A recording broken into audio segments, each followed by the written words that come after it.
ॐ सहना भवतु सहनौ भुनक्तु सह वीर्यं करवावहै तेजस्विनावधीतमस्तु मा विद्विषावहै। ॐ शान्ति शान्ति शान्तिः। We will chant from the beginning so that this would be an excuse to practice reading transliteration.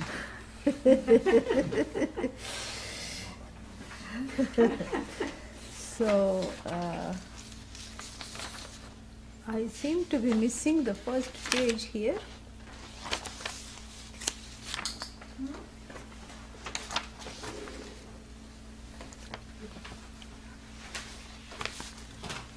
निमित्तं मनश्चक्षुरादिप्रवृत्तौ निमित्तं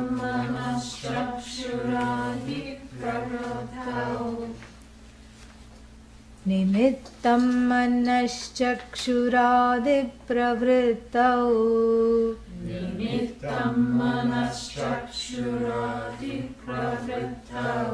निरस्ताखिलोपाधिराकाशकल्पः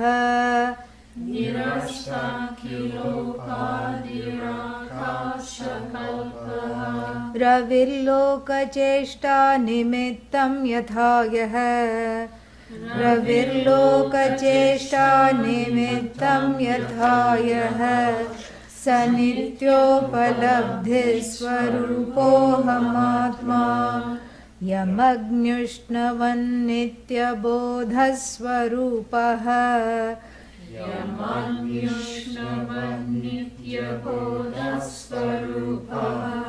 मनश्चक्षुरादीन्यबोधात्मकानि प्रवर्तन्त आश्रित्य निष्कम्पमेकम्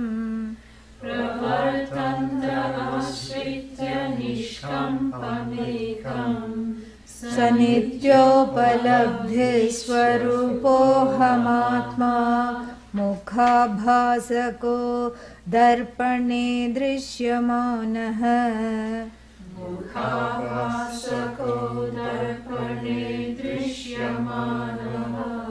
मुखत्वात् पृथक्त्वेन नैवास्ति वस्तु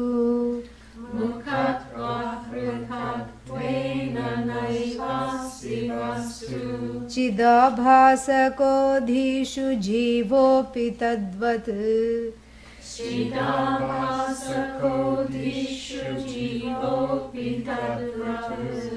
स नित्योपलब्धिस्वरूपोऽहमात्मा यथा दर्पणाभाव आभासहानौ यथा दर्पणाभास आभासहानौ मुखं विद्यते कल्पनाहीनमेकम्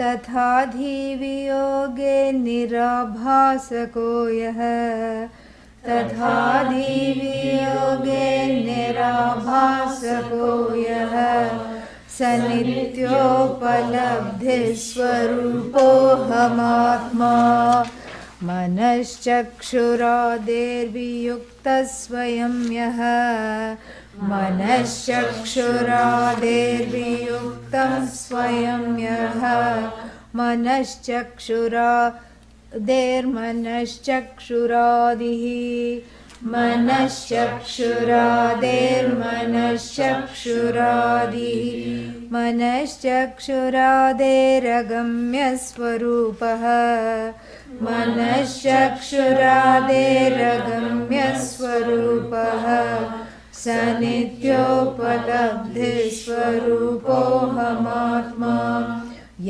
एको विभाति स्वतः शुद्धचेताः य एको विभाति स्वतः शुद्धचेताः प्रकाशस्वरूपोऽपि नानेवधीषु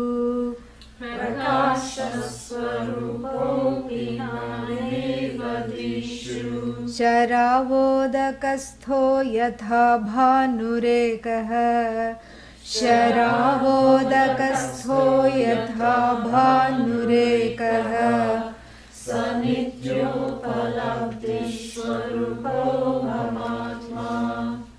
Shuddha-chetaha. Shuddha-chetaha means what? We had 2 classes on that one word. So we should know the meaning, right? What does Shuddha-chetaha mean?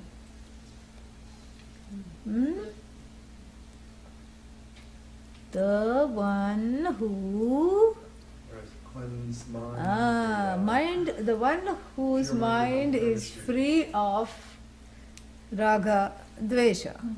What is raga, dvesha?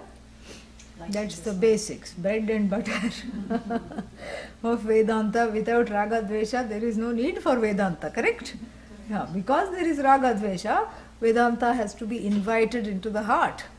And if there were no raga, dveshas, or rather, if you put it this way, if the raga, dveshas are not a source of the problem, let's say they are there in plenty, but they are not bothering me, then also one of two things. Either Vedanta has done its job, that's why they are not bothering you, or you don't need Vedanta.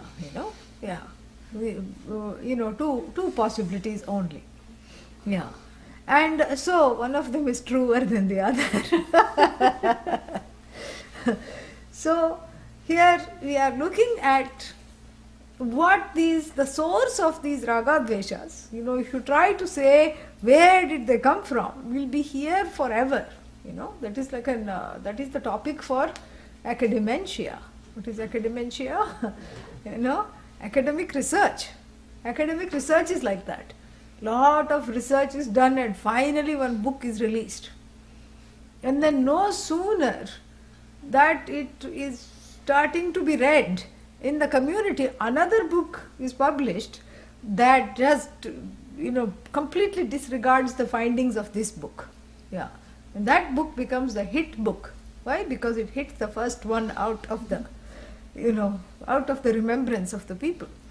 So this is what it is. And so these kinds of questions, when was the first jiva was born, when was the first jiva born, who is the first teacher, at least that can be answered. When did this jagat start to come into being, what is the source of raga dveshas, where does Maya reside, all these questions are like landmines. That from World War II, they are dormant, but they are there. And if they are accidentally discovered by playing children in a schoolyard or something, immediately the school is shut down and a SWAT team deployed, and it's all cleared out because they can go off anytime. Yeah. So what happens if these landmines are accidentally set off? The Vedantic inquiry comes to an end. It blows it out of proportion. That's what it is. So that means what? Are we shying away from difficult questions? No, we are not shying away from difficult questions. So are we in a mode of avoidance, like a lot of Purva Pakshis have accused us of being? They say Shankara is a Mayavadi and he doesn't really, talk enough about the Jagat. Already one is stuck in the Jagat and Samsara. And instead of adoring a saint, a man who came and said this Jagat does not matter, is not the cause of your suffering, we are sitting and finding faults. Why he is not talking about the suffering, If you keep on wanting to discover, be in the suffering, don't study Vedanta. That's simple. Very simple. That's what it is. Don't study Vedanta, and then we can keep on discovering suffering. And if two people get together and discover suffering, keep on continuing to discuss and discover more and more suffering, what will happen? It's called support group. That's what it's called. Two or more people discussing sad things. So here we are not trying to deny that there is such a thing called the mind, and that it has a number on everyone. And what kind of a number? It's a double number. The first number is that it conceives my own reality from myself. Same thing, what Maya does. And then, so I feel endowed, as it were, with ignorance. That seems to be my upadhi. After the body, mind, sense complex, what is the upadhi? Ignorance, avidya, upadhi, avachinnaha jivaha. Avachinnaha means cloaked in a cloak. What kind of a cloak? Upadhi is cloak. Avachinnaha, cloaked, delimited by what? Avidya, cloak. Ignorance, cloak. Nowadays they are discussing invisibility cloak, the physicists. And they have found out a way to warp or bend the sound and the light rays so that certain objects can miss. Not that it's going faster than the speed of light, that's why you miss it. But it warps around the way the light moves. So you can be in the room as large as an elephant and be undiscovered if you sit under this cloak. And that is what the cloak of avidya is at the individual level. You are sitting there undiscovered. At first it's a feeling of safety. Oh, nobody can see me, how wonderful, and nobody is noticing me. And then the same thing becomes a source of sadness. Nobody loves me, nobody sees me, nobody notices me. This controversial invisibility cloak. This cloak is called jivatvam, the status of being jiva. Correct? And on the collective level, that same cloak, which that one single presence here called Nitya Upalabdhi Swarupaha Atma. Oh, where have I heard that? That sounds very familiar. Nitya Upalabdhi Swarupaha Atma. Where I have heard? Bhagavad Gita? Panchadashi? Where? Right here. In the chorus, in the refrain. It sounds different because we have a tune. Sa nitya palabdhe swarupohamatma. And we have the sandhis. And when you sing along, the head also goes up and down. So now you recognize that that's where it is? Yes? Yeah. So this ever-present reality, which is the truth of everything,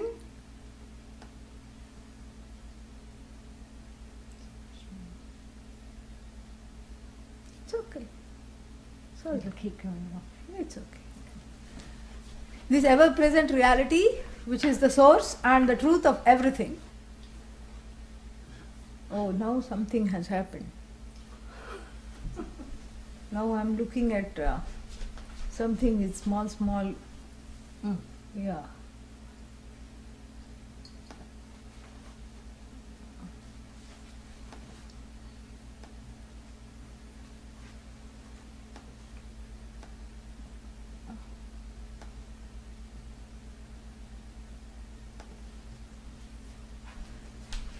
So this ever-present reality, this presence which is myself alone,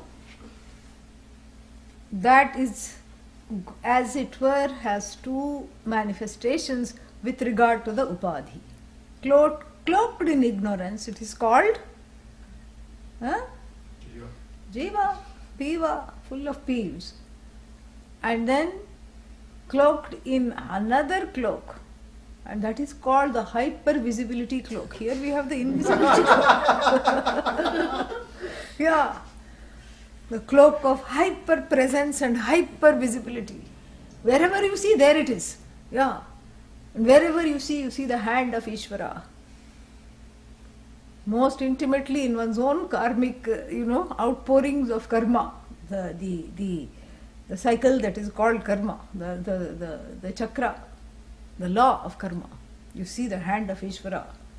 Every minute you see, in every falling leaf, in every fallen leaf, in every snow flake, in every raindrop, the air you breathe, that law which makes the air move, and that same law which helps that same air to be internalized by the nostrils, where it changes the name. It's no longer air or vayu. What does it become?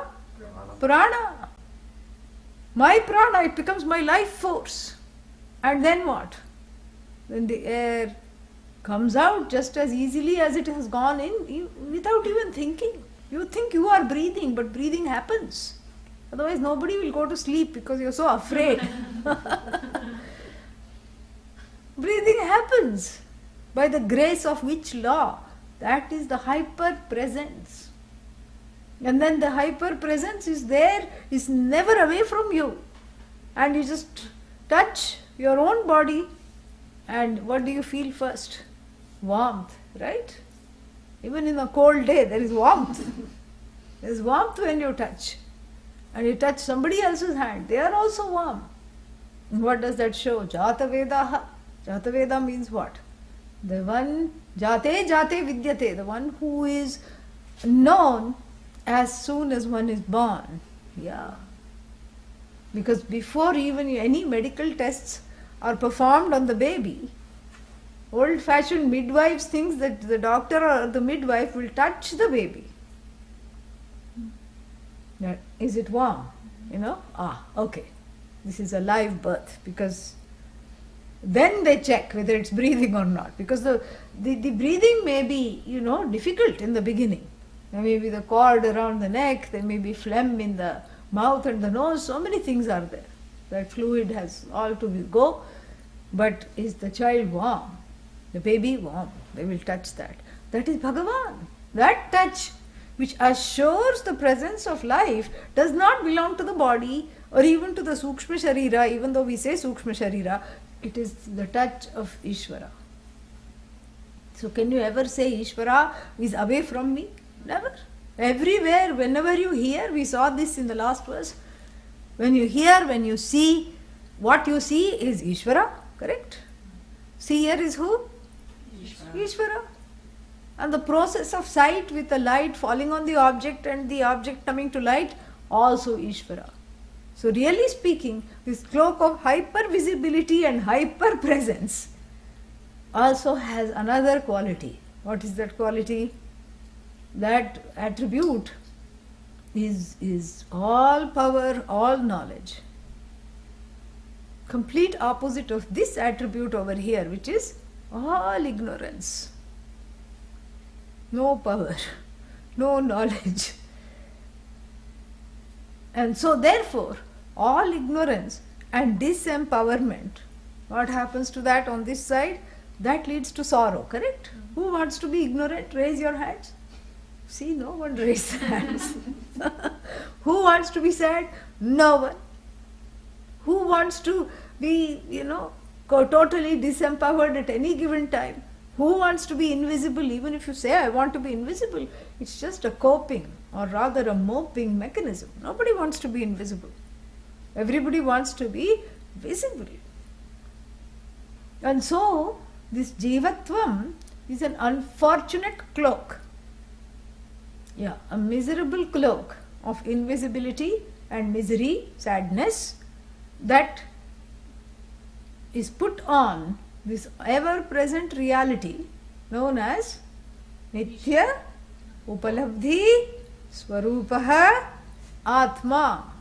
That I, which is in the form of the ever-present, ever-sentient, ever-conscious, never absent, readily available, only reality called I.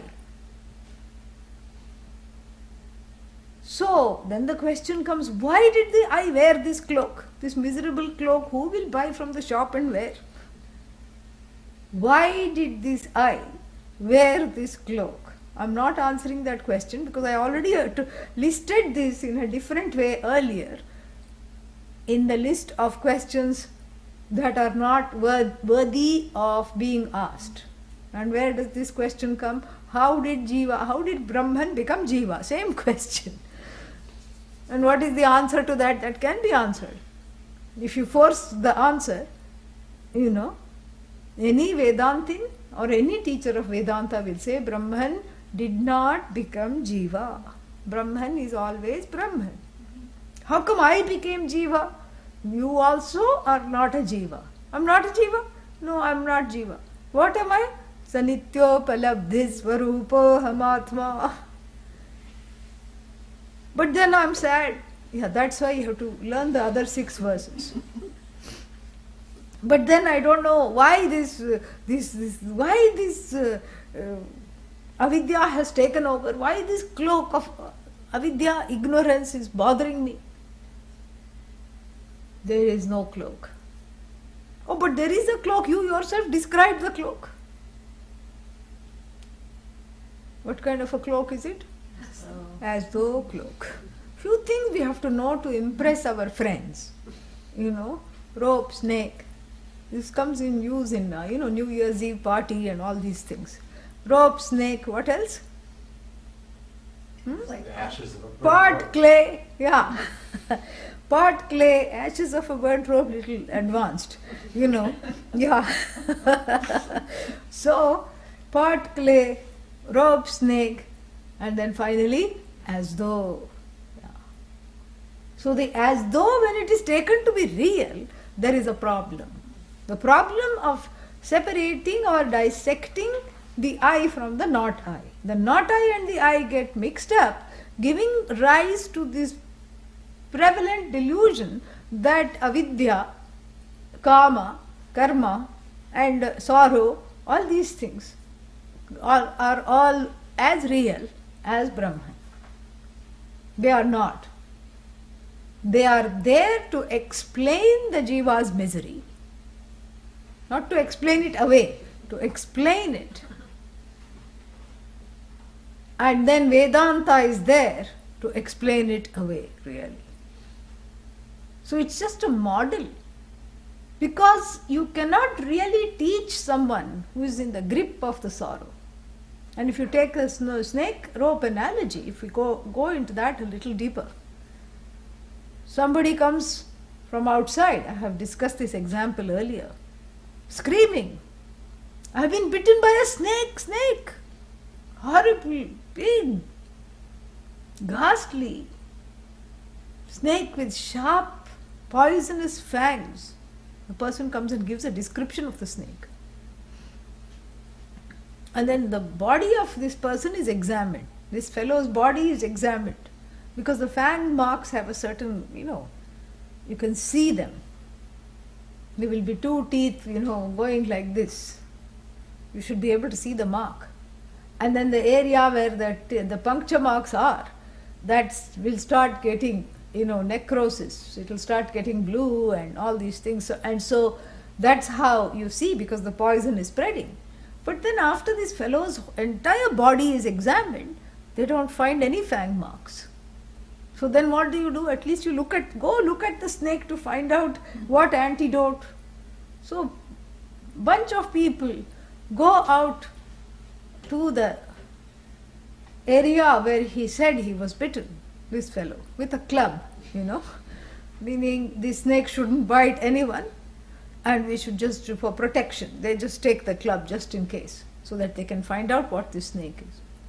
And they find a huge pythonic rope in the middle of the field, the kind used to tie, recalcitrant animals who don't want to go back into their stable or their pen. And the rope is lying with not even 3 but 4 bends. And the top of the rope is frayed, giving it the look of the mouth of the snake with a split tongue. And the bottom of the rope is a little narrower. This is what it is. And the fellow is jumping up and down saying, call my relatives. I'm gone. Look at the size of this snake. And the rope has some knots, making it look like they are some kind of a vertical stripes on the snake.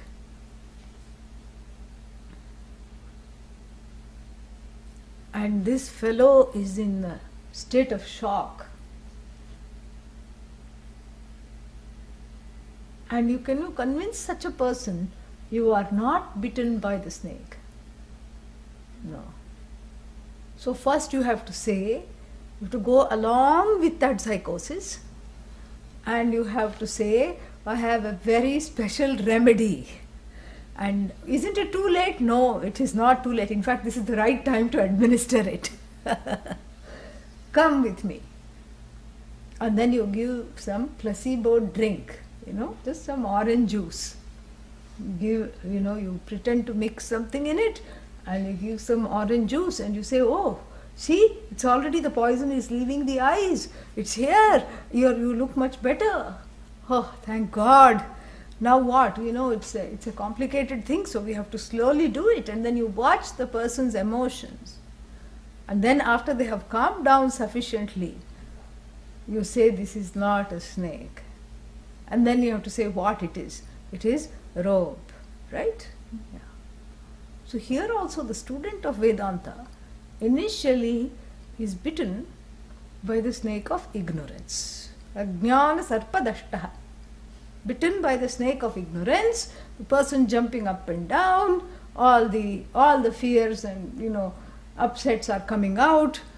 Person is helpless, person is sad, and you cannot take this belief that I am subject to sadness away from the person at once. Yeah. Why? You can. I mean, if they are ready, but they generally will not be ready. You will not want to go there.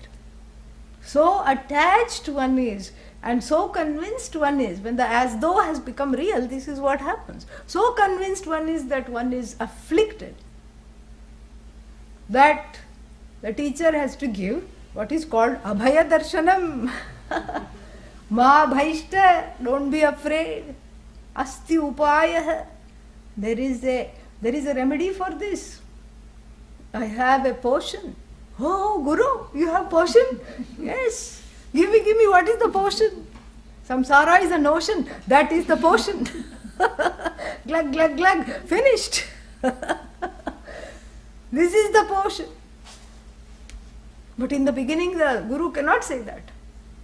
The Guru will say, I have a very special potion. And asti upayah. And I'm going to give you swimming lessons to negotiate. First I'm going to give you those, what do those babies wear when you put Water them? wings. Water little tires around the tummy and, around the arms and the wrists. So first I will give you those. And what do those symbolize? Few classes on Vedanta to keep you afloat in samsara. First I will tell you nothing is wrong with you. That's already one tire. And and then the Guru says, I will teach you, because the person is stuck in doing, wants to keep doing. I'll teach you some very clever strokes to float around. First, now you know how to float. Now you're not sinking. And a lot of people think that floating level is itself, quote unquote, moksha, enlightenment, and they go away, And when the air in those tires, start to, go down, this is normal, there is a small microscopic hole. Then they come back to the Guru. Oh, sinking feeling again, But for the ones who stay, the next level is what? The person was thrashing their hands and legs. No, not like that. Go with finesse. Karma yoga. Swim with finesse. Don't just, thrash around the water. It's not polite. There are other people also wanting the water and they are also wanting to swim. Share. Keep to your lane. Swadharma. And don't go in other people's lanes. There is some, etiquette. Even samsara has etiquette. You cannot just say this is a storehouse of misery and I'll do whatever I want. You cannot do that. Don't thrash around. I can see that you feel afflicted. But first you have to have some swimming lessons. You have to keep to your lane, swadharma. You cannot splash water on others, vishesha dharma. And then you have to always see where you are headed. That is moksha, the end of the lane where somebody is waiting for you and saying, come on, not too far, you can swim, you can do it, like they do for children, babies, So this is what, in the beginning there are some swimming lessons have to be deployed because the person is not Shuddha Cheta. This is where we have come back to the thing. Person has got so many raga dveshas, and the raga dveshas are start leading the life. You don't lead the life, the raga dveshas lead the life for you. And a person whose life is completely under the grip of ragas and dveshas is a helpless, hopeless, hapless person, really. It's a helplessness. You cannot do otherwise other than just have these raga dveshas. This is what it is. Because they exercise such a powerful influence, and that forces Adi Shankara in his commentary on the Bhagavad Gita in chapter 2 to say that such a person, when they are kind of volatile and not able to handle their strong preferences, such a person gurun api drohayati means what? They start firing the guru. Yeah. They start insulting the teacher and the teachings, either on the teacher's face or behind the back to other people. Or even if they don't openly insult, they are convinced that the teacher is not the correct teacher. Because the raga dveshas have powerfully transferred onto the teacher, that the teacher is not doing the right thing, the teacher is not teaching the right thing, that all of this is a waste of time, and I'm going to fire this teacher and go guru shopping and get a new one. Yeah, this is the feeling that happens. And Adi Shankara describes this feeling in the Bhagavad Gita, in the Bhashya. So that shows how powerful it is. It has been there for so long. And so nobody needs to feel bad. You can say, even Adi Shankara noticed this. And even exalted as they were, we hear stories in Shankara Vijaya, we don't know how much of it is true, written by Vidyaranya Swami, later on, Shankara's biography, that those 4 students, they often had these raga dveshas and they talked up among themselves about their exalted teacher, you see? Yeah. So this shows that the tendency is there. And the tendency, not that, what is the teenager said, dissing the teacher is a big deal. It's not, what's big deal about it? You diss everything, you diss the teacher also. But here it's a big deal in Vedanta because you are basically sawing off the limb upon which you are sitting because the receptivity has gone. There has been a breach of receptivity. Not so much a breach of trust, a breach of receptivity that has to be repaired. Because you're becoming like the person who has cut off the bridge that is taking them to the other shore. So therefore, there is a lot to understand. There is a lot to learn. So because once you start swimming in the lane and once you know back stroke, front stroke, and to be a little more fancy butterfly stroke, all these things, fancy strokes, then you can dismiss the samsara for the person. You can say the portion is just that the ocean is an ocean. This is what you can tell the person, because then the person finally is ready. In the beginning you feel like you're sinking, and so there is no readiness. And that is why the readiness is extremely important. Conveyed exactly at half point. We have 12 verses, so here it is at the 6th verse. At half point, what is it that is conveyed? Shuddha Chetaha. And the need for some inner work is reiterated here. You have to bring in a lot. Like I said, the Upanishad and these kinds of Vedanta works are, few. Shruti is a lady of few words. So you have to extrapolate a lot. So how to acquire chitta shuddhi and become a shuddha chetas. How to do that? And the Upanishad and Vedanta works describe two methods, both of which are important. Each one does not replace the other. Both of them have to be pursued alongside with one another. One is called Chitta Shuddhi, specifically inner cleansing, and then the other one is called Chitta Naishchalyam, focus. Gathering focus to focus here rather than out there. And this is the problem. Even though there is no in, out, left, right, up, down, it's all Brahman, correct? But then what is this out and in the beginning? In the beginning, at the I not I stage, at the baby Vedanta, what is that? Floating stage. You have to make this distinction and seek that sacred time to be with oneself. This is not talked about so much in the Upanishad or even in the Vedanta works,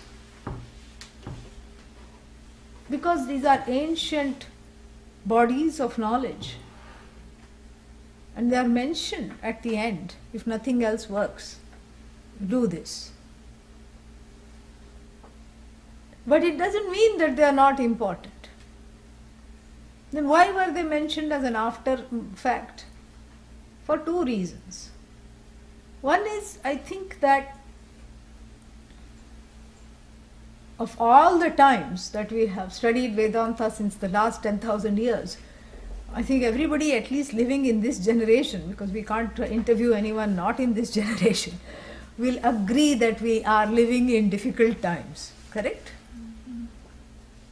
And I don't know if this is a subjective rendition, because even Lord Krishna in the Bhagavad Gita said, we are living in difficult times, everybody is forgetting this knowledge. Sakalen eha mahata yogo nashtaf parantapa. Nobody is doing karma yoga, he says. When?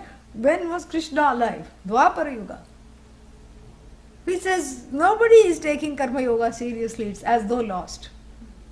And Adi Shankara writing the commentary in one place, in the Brihadaranyaka Upanishad, says, oh, what has this world come to?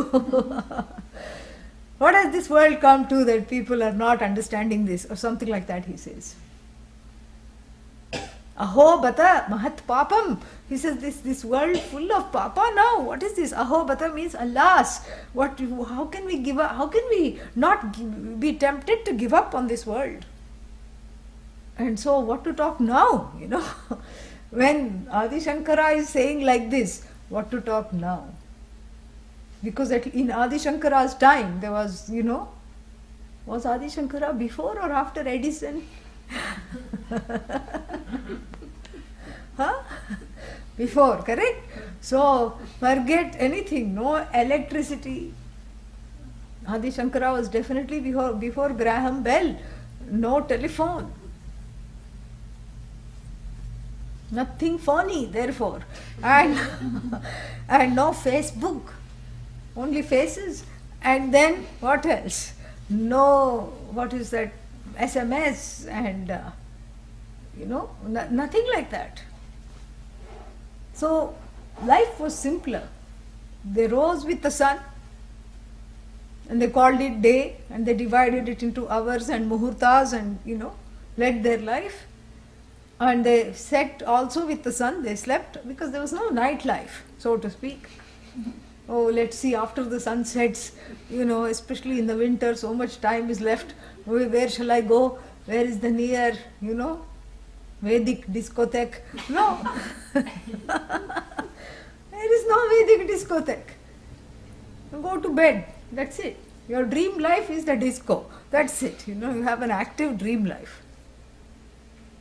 And then, it was a life of no choice, really speaking, because the only choice is to pursue moksha.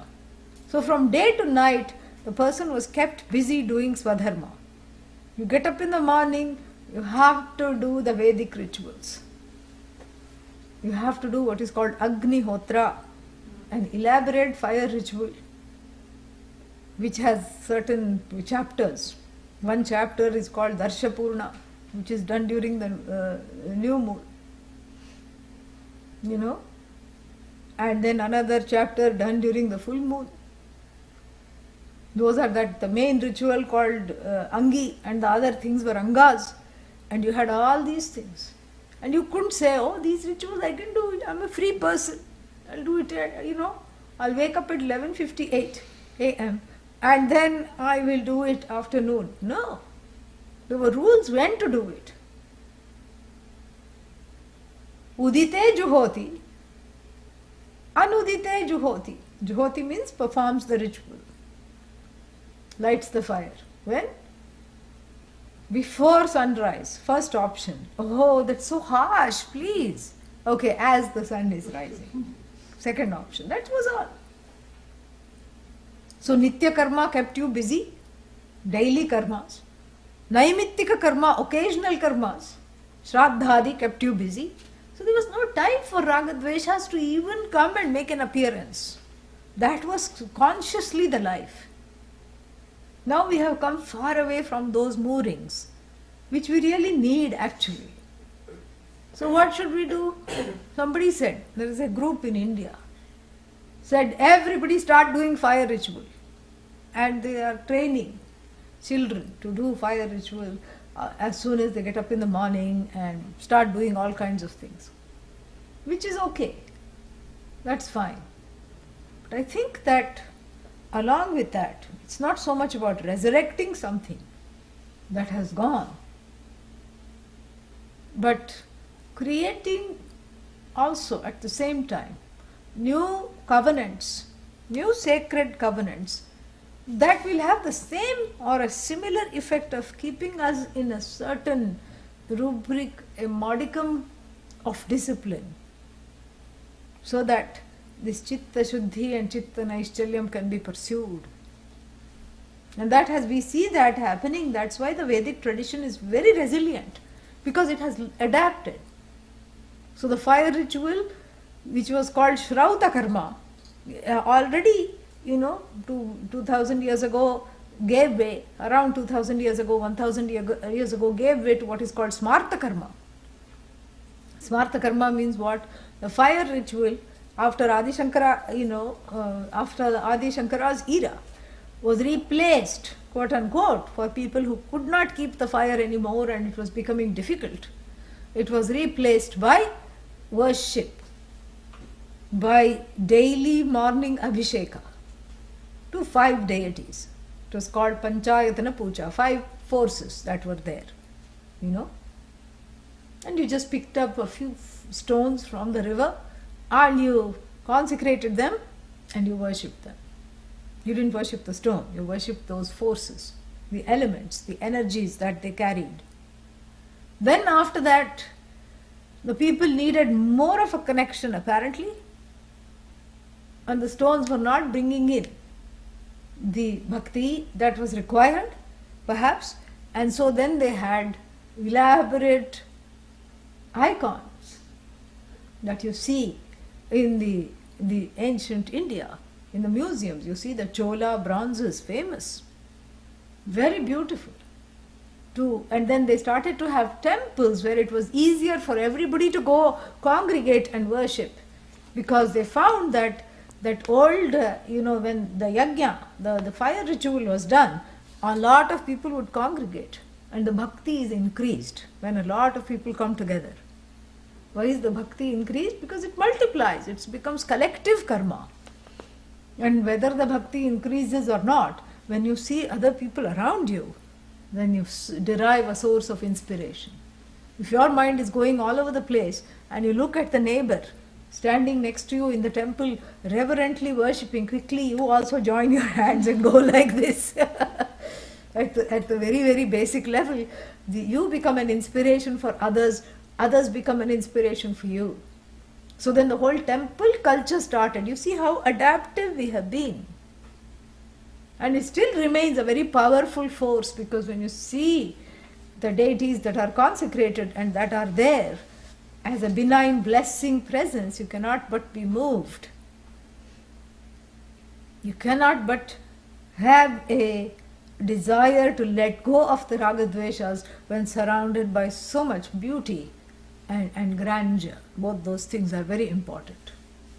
But again, tending to the deities or the forces that inhabit those deities, which is nothing but Ishvara, is also Nitya Karma.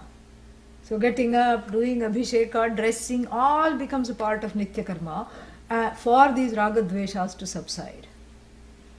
And if you say, I live in a place, I'm living abroad, I'm no longer in India, I can't go and stand in front of abhisheka or do abhishekas for that matter, and it's with great difficulty I do my own abhisheka. Shower taking itself is a big achievement. So tell me some other ways. So then again we go back to the Upanishads. She talks about the ways. There are certain ways of gaining chitta shuddhi. Yajnena danena tapasa vividishanti brahmanaha. Brihadaranyaka Upanishad Vakya. Yajna, meaning here we have to take the meaning of yajna as metaphorical. Sacrifice, giving up. Yeah. Because yajna represents giving up. So when you worship, you give up. So when you do something worshipfully, also you give up. So you take the spirit of the yajna, which is sacrifice and giving up and worshipful attitude, and then you apply it rather broadly to everything and anything that you do. That is a way of updating, constantly. We live in a world of apps. I think it's short for applications. Yeah. We live in a world of apps that need to be constantly updated. Yeah. This is called Vedic app. How to lose Ragadvesha app. Yeah. So this is the Vedic app. And it has to be updated too. It has to be upgraded to address the situations and the constraints of the current times. And that's not going away from the teachings. That is making it speak to us. So yajnena. Yajna here means through giving, through sacrifice. And that is iterated again, danena, through seva, giving. You give until it hurts. Not the other person, you, okay? I have to clarify all these things.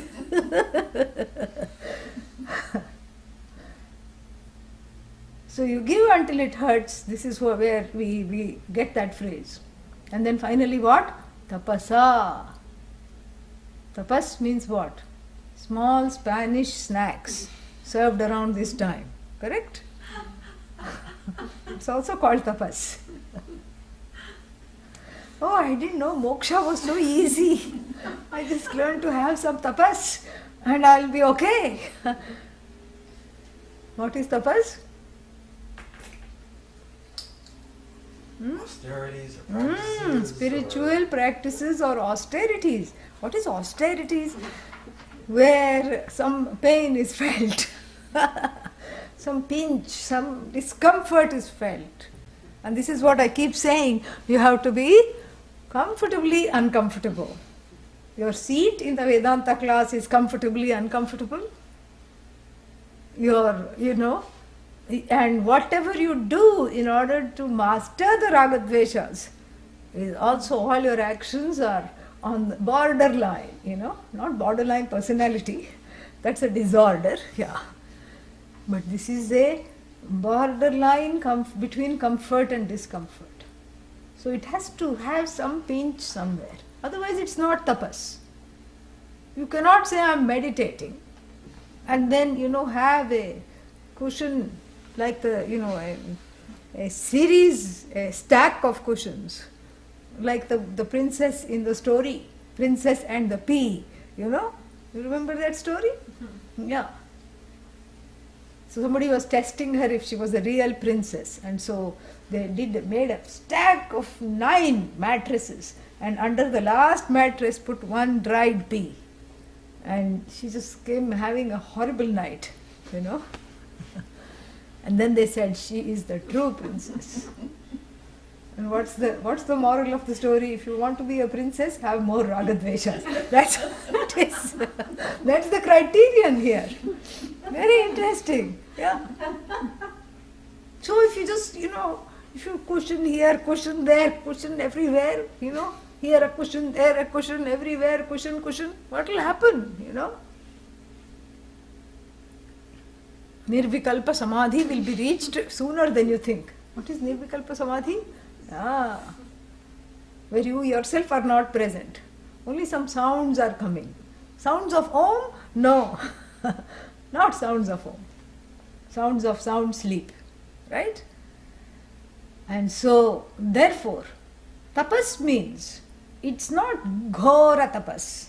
Ghora means frightening tapas. Like Ravana did, because this is what we are advised against in the Bhagavad Gita.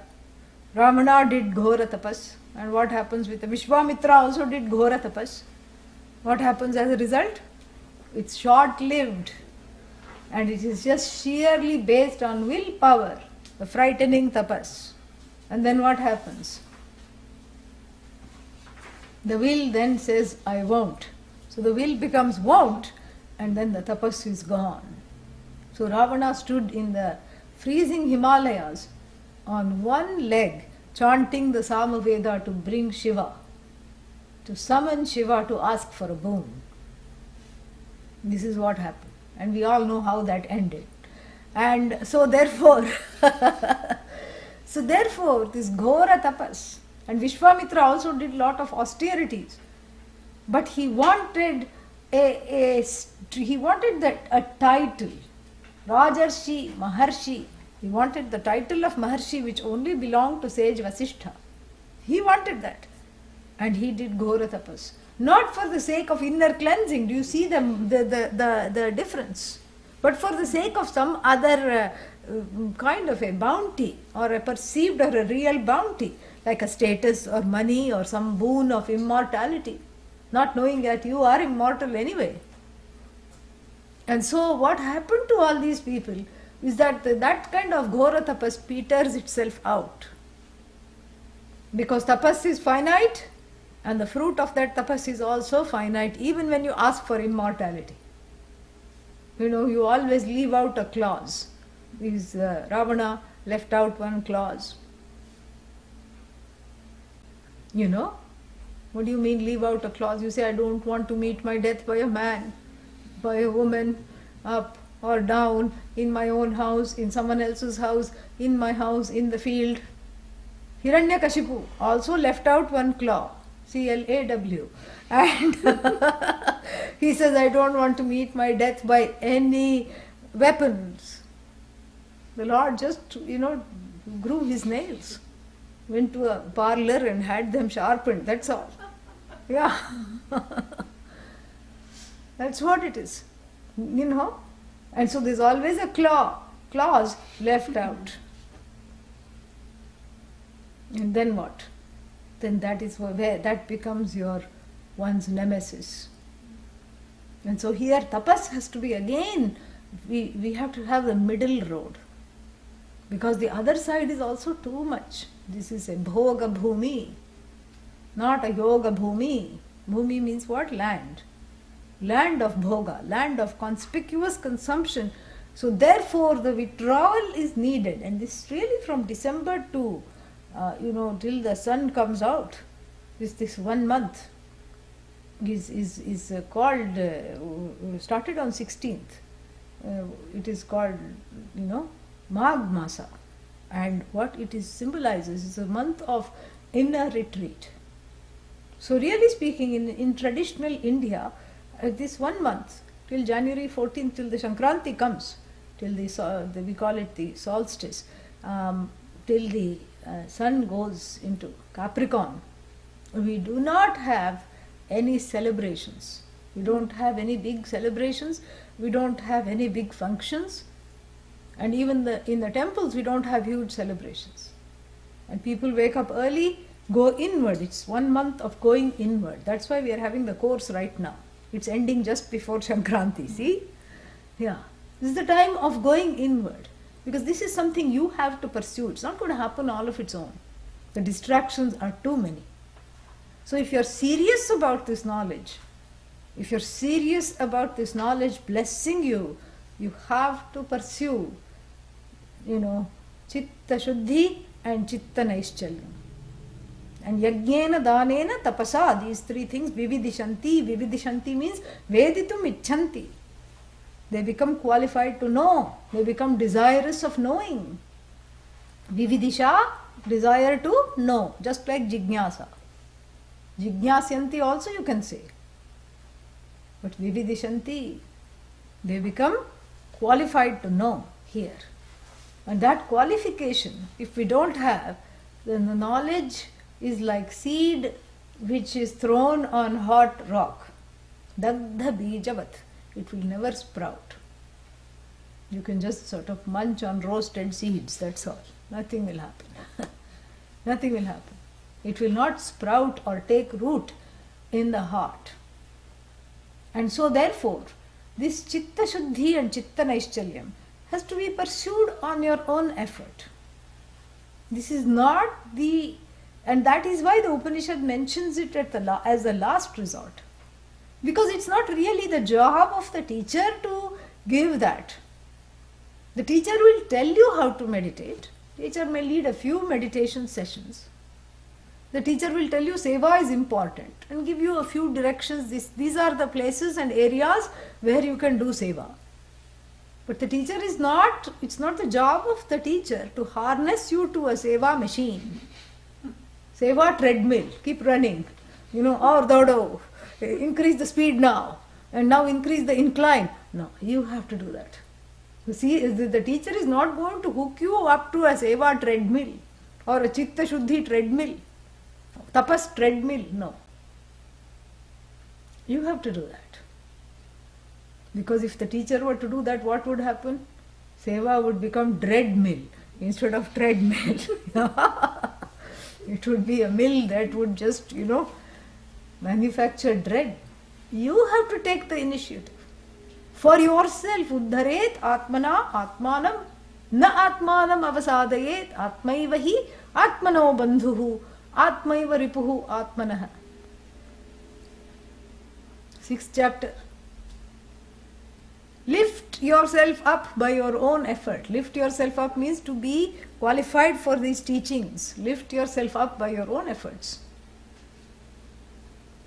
Don't put yourself down. Having come so far to gain these teachings, don't drop away. Don't diss yourself. Don't get disenchanted with this teaching with yourself. And really speaking, you are your best friend. If you know this, and if you don't know this, what happens? You become your worst enemy.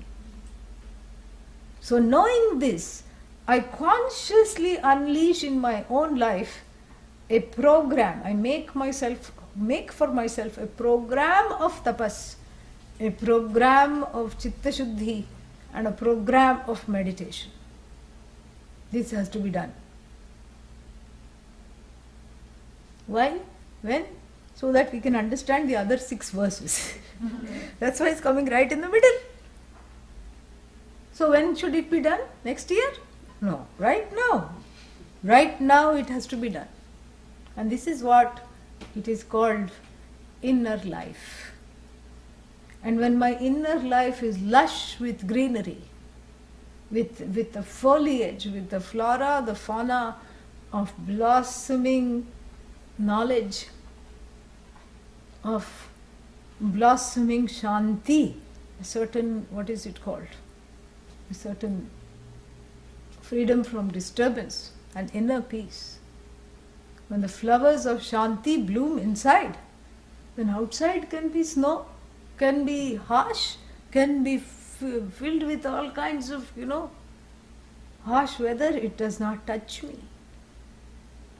Because I have nourished my inner life. And that is what is missing in this culture. That inner life is like a desert. Everyone suffers from spiritual poverty, inner scarcity, inner alienation from the source. So I have to cultivate a rich inner life, where I am my own source of entertainment. Atmani eva atmana tushtah, atma ratihi, atma kridah, atma ramah. You put it any way you want. So I have to make myself know that I am more interesting than anything else on this earth.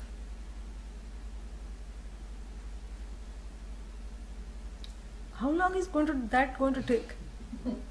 Na chirena adhigacchati. Lord Krishna says in the Bhagavad Gita, not long hence. You at least start the process. Let it take however long it takes. Don't be worried about the outcome. Start the process of having a rich inner life.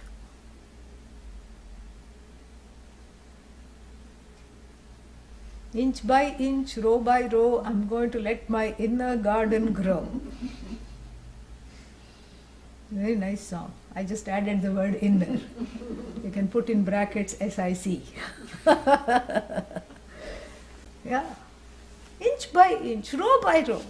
You just plant one good thought, about yourself. Water it, nurture it, nourish it. And it's not really a good thought, it's the reality. Whatever good you think about yourself is already mentioned in the Upanishad anyway. It's the reality. Spend more time with yourself, especially for this month. It's very important. And it can transform you. And when the urge arises, quickly, to call someone. Look at the phone, pet the phone, leave it aside. Nice phone, good phone. Be there. And when the urge arises to just go and update Facebook, just say, lovely Facebook, yes. But right now I'm looking at my face, not at the Facebook. I'm looking, Oh, but what will they think if I don't tweet? Nobody will miss. There are enough tweetings happening. There are enough Tweety birds in the world to not miss your 140 characters. No, but I have 6,000 followers. You're doing them a favor by going on a Twitter fast. How am I doing them a favor? You're encouraging them to go inward too. And suddenly they say, what was I doing following this person? Silly, I have to follow my own truth. Maybe you will be a source of inspiration in a way that you never even thought you would. And if it really matters to you, write them. Give one final update. Because Twitter is letting everyone know what you're doing, correct? Yeah. And Facebook also. So you update, and your last update will read some version of the following. That I am on a 1 month cyber fast. I hope and pray it goes very fast. And so you will not be getting any updates from me. And if that's too much, make a mental resolve, you'll only update it once in 10 days. 3 updates a month, 2 updates a month. All right, 1 update a week. Oh, I can't even do that. Okay, fine. Just 1 update per day. Start small, but keep it going. This is what it is. And so when the internet calls, respond instead to the inner net. What is it that is trying to distract? And then sometimes, there are other mechanisms of distraction. The food becomes a big mechanism. Even though food has nothing to do with the internet. But if the internet is not available, people head to the fridge, especially around these holiday times. Lot of leftovers are there, lot of things are there. It's very tempting to eat your way out of looking within. And that also is because of that inner poverty, inner neglect, starvation, childhood issues. Feeling neglected to the point of being starved, it's a very sad thing. But there is hope.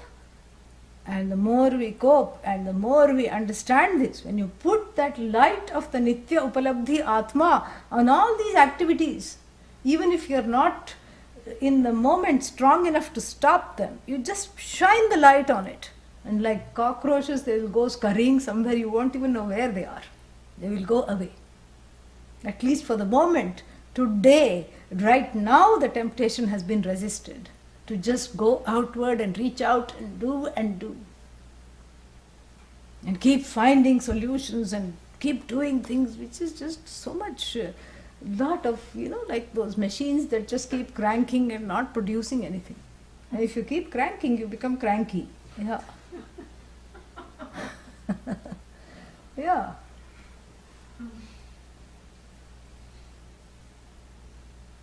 And that's what it is. And so this is what is required. This is called Chitta Naischalyam. Seva is Chitta Shuddhi. Seva means I plug into something bigger than myself. That is Seva. Guru Seva, Gurukula Seva, and then what? Ishvara Seva, Temple Seva, all these things. Charity, giving, soup kitchen, anything that you can do in your area that plugs you into a better and a bigger reality than where your own ragadveshas, drop, trying to rein you into doing things that they want, rule over you. That is called Chitta Shuddhi, Seva, giving, charity, Karma Yoga, and then Chitta Naischalyam is going inward. And this 1 month period, Magha Masa, which started on 16th of December and will leave on the 14th of January. This 1 month is very important because the energies, the astrological forces are very conducive to this inward going, to a spiritual hibernation, so to speak. It's a very powerful time to drop addictive behaviors that keep one always in the space of what the Kathopanishad calls Paranchikhani, where the eyes are always looking outward, ears are hearing outward. There's no time to listen to the pain and the fear within. This is a very good time to comfort that pain, that fear. This is a very good time to increase the threshold of tolerance, your own tolerance, to see what is my limit to to being unplugged, to being on a cyber fast instead of cyber fest. What is my limit, what is my threshold, and how can I increase that threshold every day? And you will find that really you don't miss anything. And so you change the channel when all these things start to happen. You start listening instead of listening to, instead of looking aimlessly on the internet. Start listening to some of these classes from before. Go to the archive, start listening. So spend your time that way. So at least, you're doing something which is helping that inner emptiness. And so this Chitta Naischalyam, even though it is spoken of, but not too much. It's not too much spoken of because, as I said, first reason I gave you, because they didn't live. Our ancestors did not live in such complicated times as we do. The second reason it's not spoken of is because the Upanishad doesn't want you to go away thinking that these mechanisms of Chitta Shuddhi and Chitta Naischalyam are somehow miraculously going to produce the knowledge without Shravanam. That's a very important reason. That's why they come at the end, after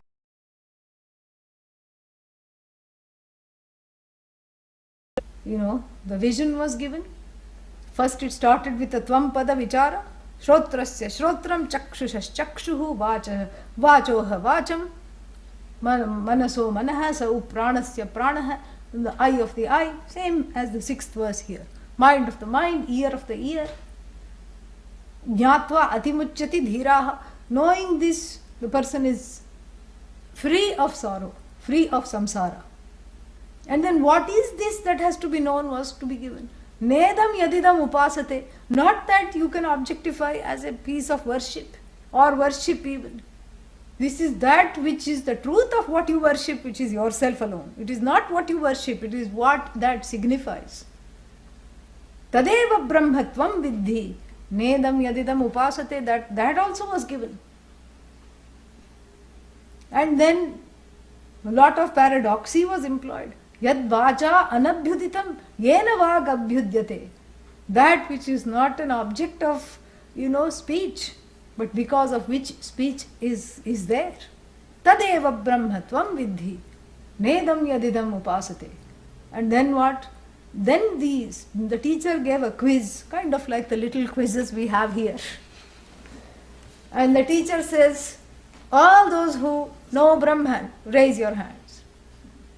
And the apple polisher quickly raises the hand. Wants to be, wants to show off.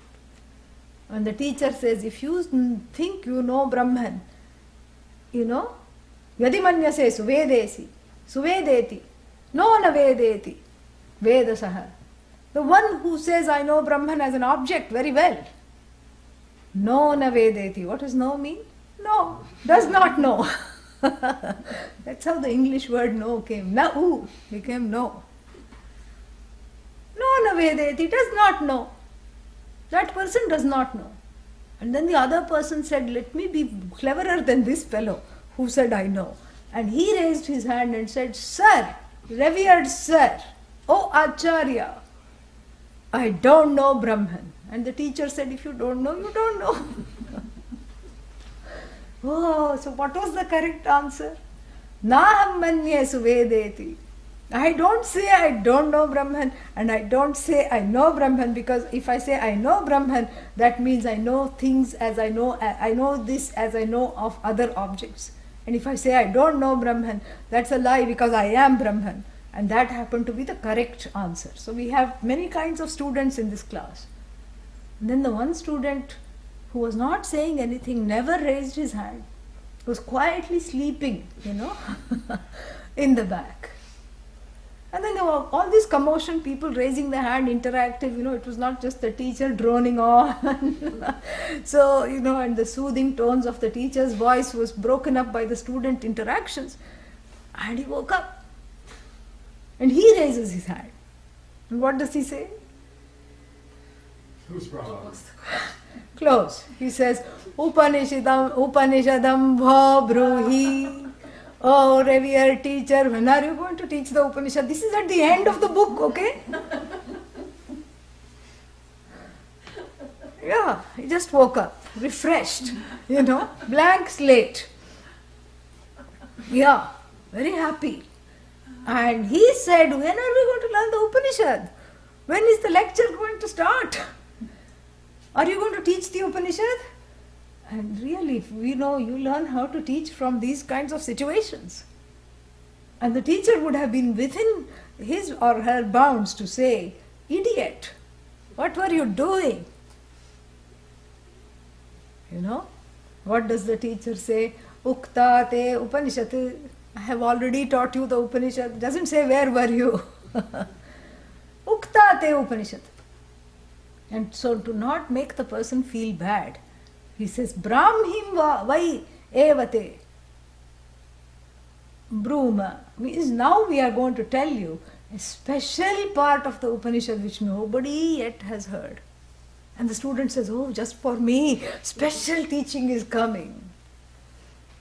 And that's when the teacher breaks into a story. That's how you know when to tell a story. When the whole room is yawning, you either end the class or tell a story. So he tells a story, and then he gives a picture that the Upanishad is a goddess, because we have the goddess Haimavati coming in the Upanishad in this story to teach. And then, so picture this goddess. Vedaha sarva angani. All her limbs are the Vedas, decorated with the Upanishad. Karma ayatanam, the feet are the karma. Veda are the various, the four Vedas are her limbs. The head is the knowledge. Picture this goddess and see the extrapolations and go inward, the student is told. Not as a last minute thing, but when it is needed. So what if it's not needed right now? It is definitely needed right now. That is when we will progress to verse number 7. Om Purnamadah Purnamidam Purnat Purnamudachyate Purnasya Purnamadaya Purnamevavashishyate. Om Shanti Shanti Shanti. Harihi Om Shri Gurubhyo Namaha. Harihi Om. No Panini at 6 o'clock. What class is replacing it? Inner class. Yeah, go inward instead.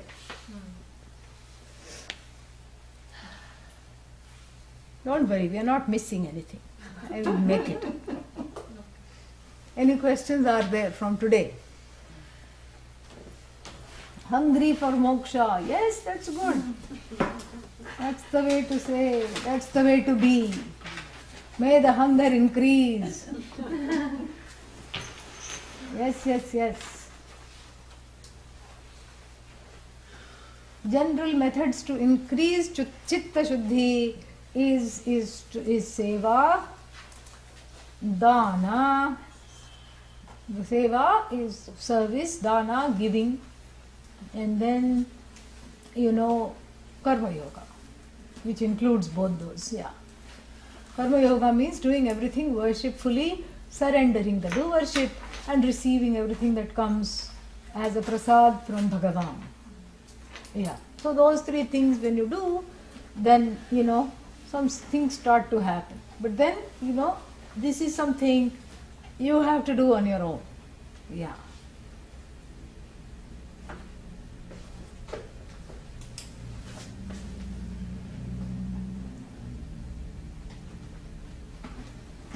Oh, Lorenza is here. Good, good, good. Nice to see you.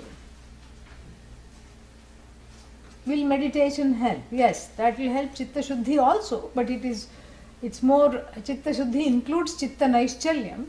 It will help to not feel distracted in class or even otherwise.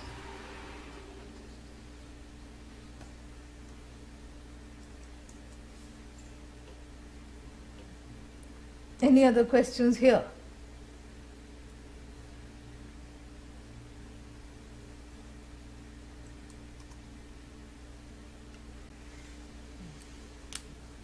Holiday.